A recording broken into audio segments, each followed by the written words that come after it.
Price 17 TV.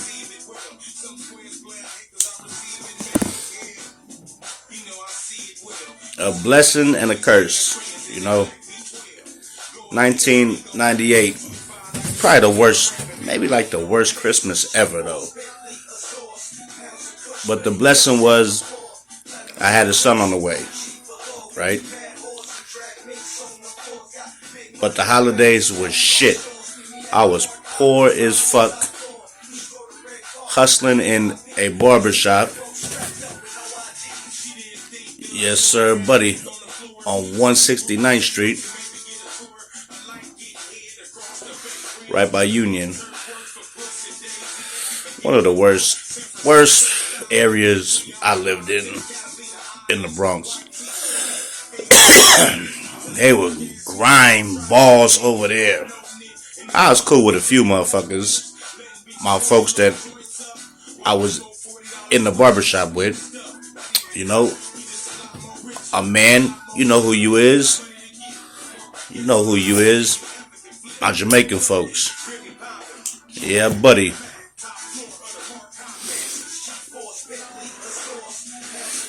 So I had my dog that I brought from California. And I was there probably like a month, you know what I'm saying? And my mom was with this dude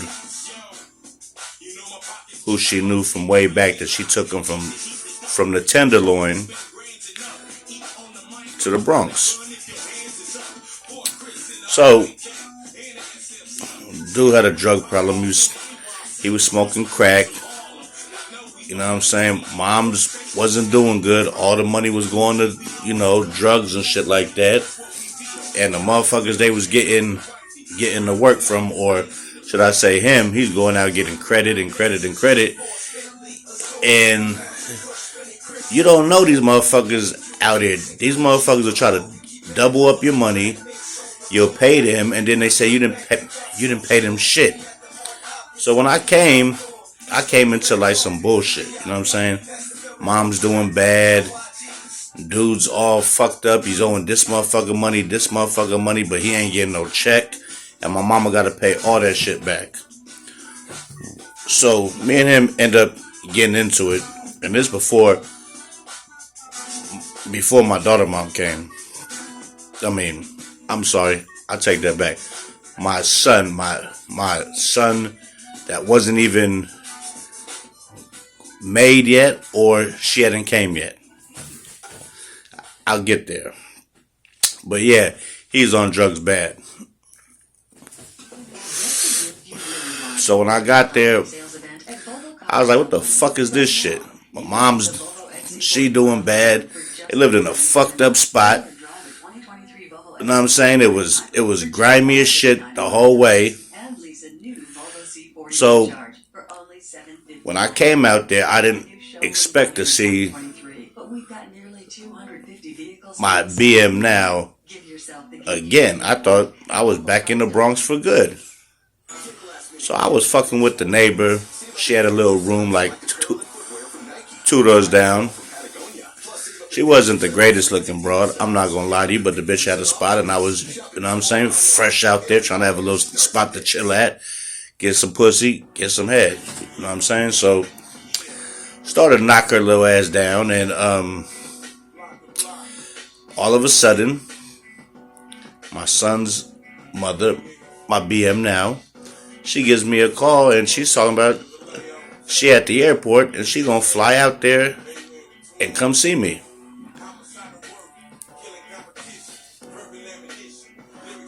So she does that.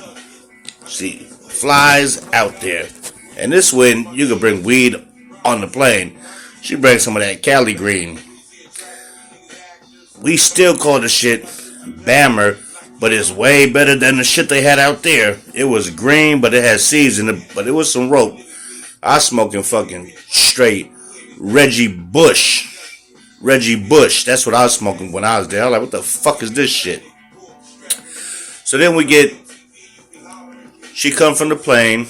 She takes the cab to where I'm at. She's coming out. She's looking beautiful. She's looking nice. She got some nice stuff fit on.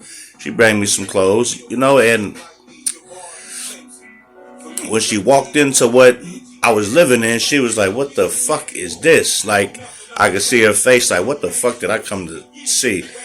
Because she's lived with me in the TL. Well, not live with me, but she came and she stayed weeks and shit when I did live out there. Right before that, I left, because when I went back to the TL to live, it was more like I was probably like 17, right?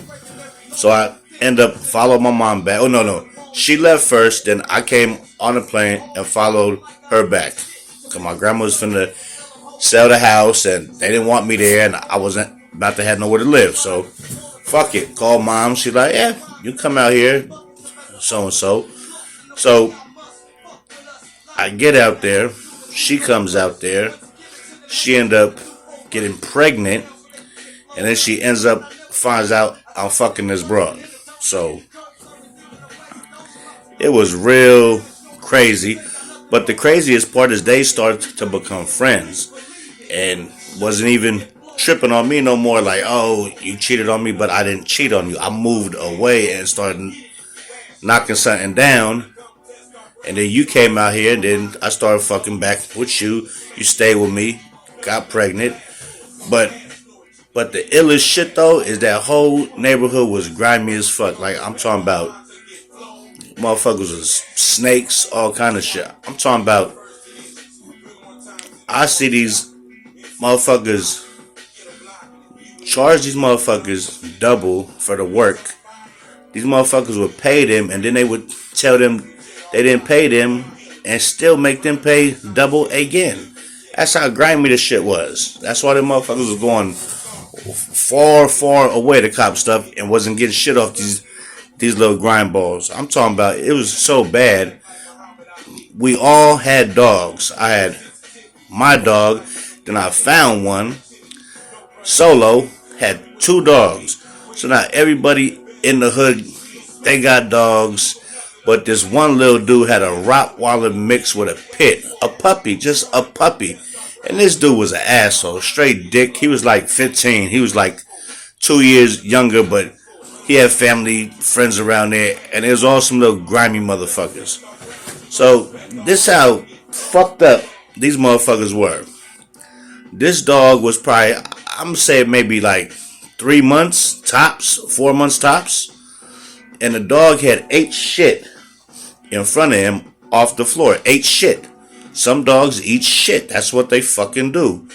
When a dog gets pregnant, the mother cleans up all that stuff. But this was a little puppy. Motherfucker ate the shit. This dirty motherfucker, bro.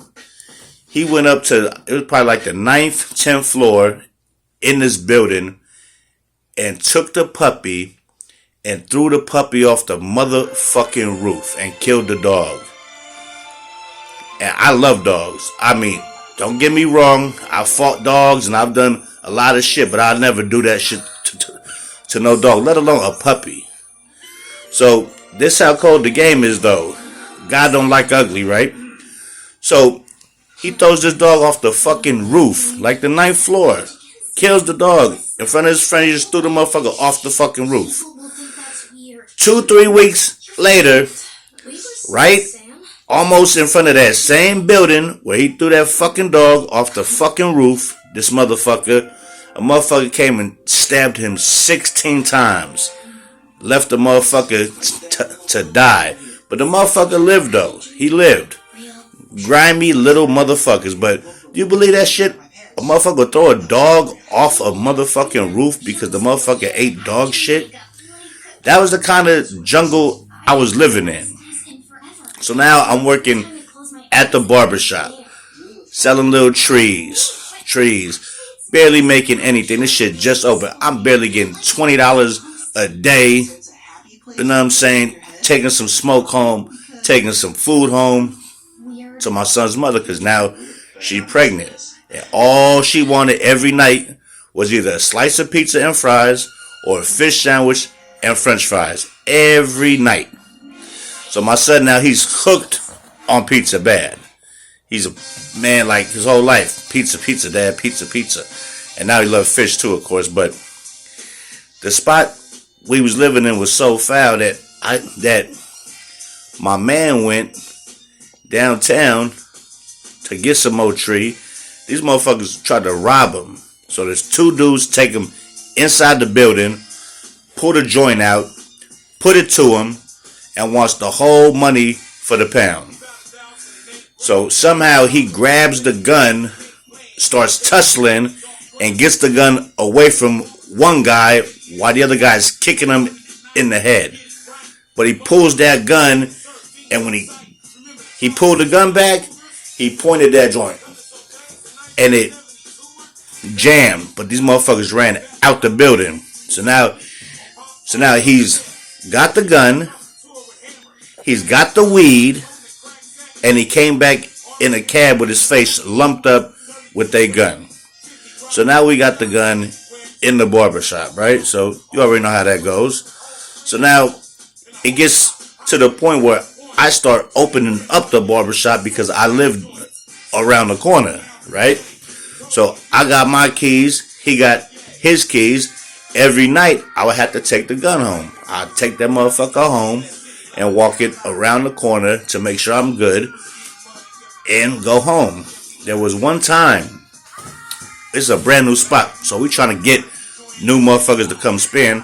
So he's out here politicking. He politics the wrong dude. Dude wants 4 nickels. I looked at the dude too, like, yo, I'm good. He's like, nah, man, it's good, it's good. So I go in there, get the 4 bags, serve dude the nickels, take the money, and start walking down the block to get a slice. I didn't even get halfway down the block. TNT jumps out of a caravan and slams my face into the hood of a car. So they bring me all the way back to the store. They start searching the store like a motherfucker. We know we got the banger in there. So for them not to find the banger, my man tells them where the tree's at. So they find probably I don't want to say like a half P or some shit. So they're searching and they never found the gun. So after that time, we got the gun up out of there. I used to take that shit home every fucking night. Bring it, take it home. Bring it, take it home. So now, I'm at this other spot around the corner, and now I'm doing something else. So now this dude, he owes me like $200-$300. He's bullshitting, don't want to give me the money because they think, oh, he's new, he's from Cali, he's white, this and that. So I pulled that thing out, and now he's like, oh, I'm sorry, man. I don't want to be doing this shit, man. I don't even like to play with guns. That's a fact.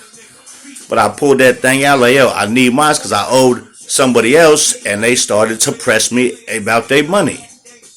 Told me I better get the money from dude because, you know what I'm saying, that shit on me for doing the favors, right? So now, one day, we coming out the barbershop, and somebody's shooting either pellet gun or something is hitting the gate. So we duck, and then my man pulls out the jammy, and it's coming from a top floor, but we can't tell, so we not just gonna start letting loose up there, because we might hit somebody who don't got shit to do with it. So after that, we started, you know what I'm saying, really staying outside more than staying inside the store. Hold on, people. And it's the same corner where they took me to jail for a fucking doobie, a little ass blunt. So TNT had already bagged me for the doobie once. So now they bagged me for the sales charge. So now I'm going to do community fucking service again. Fucking again. The only thing was, they didn't find the marked money. Because I had already handed the money off and walked down there, so they didn't have the money on me. So they really couldn't They could, but they didn't have that shit where they have it Xeroxed and it's in the thing with the same fucking serial numbers and all the shit. I've been a few times where I've got lucky. My man one time burned the bill in front of the cop because he couldn't get inside the building. That was a good one, but he got his ass motherfucking beat bad. Beat bad like a motherfucker. Man. It was a bad neighborhood. Even the worst shit right there is we're like 3 doors down from the corner store. A motherfucker pulls a knife on my mama, robs her for $8, tells her, just give me the money, I don't want to hurt you. So my mom just throw the money on the ground.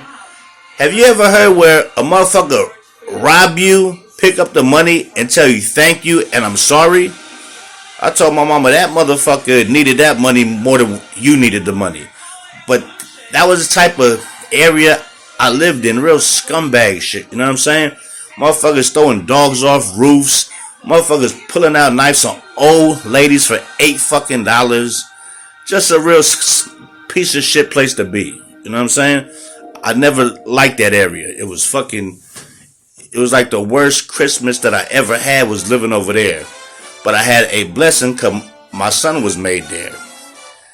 I'm still talking her to broad, but not fucking her, you know what I'm saying? But still, it was like the illest shit because we end up staying in the same room that me and the broad was doing our thing. And she basically was like, y'all can stay up there. Even though she had a thing for me, I really didn't have a thing for her because she wasn't the greatest looking, but the top was out this world. I ain't gonna lie to you, but yeah, just a little throwback story from the BX and horrible place for me to be at. Just coming back home, having somebody who's pregnant, trying to feed her in a place that I don't got no friends in. I started grinding, and started to make friends, but I didn't trust nobody because they were some grind balls. Trust me. So I just wanted to throw you a little Christ 17, old school, get in the time machine like Bill and Ted and go back. Spit a little game, you know what I'm saying? Catch you on the flip side, pimpin'. Christ 17 TV. Like, subscribe, comment, please.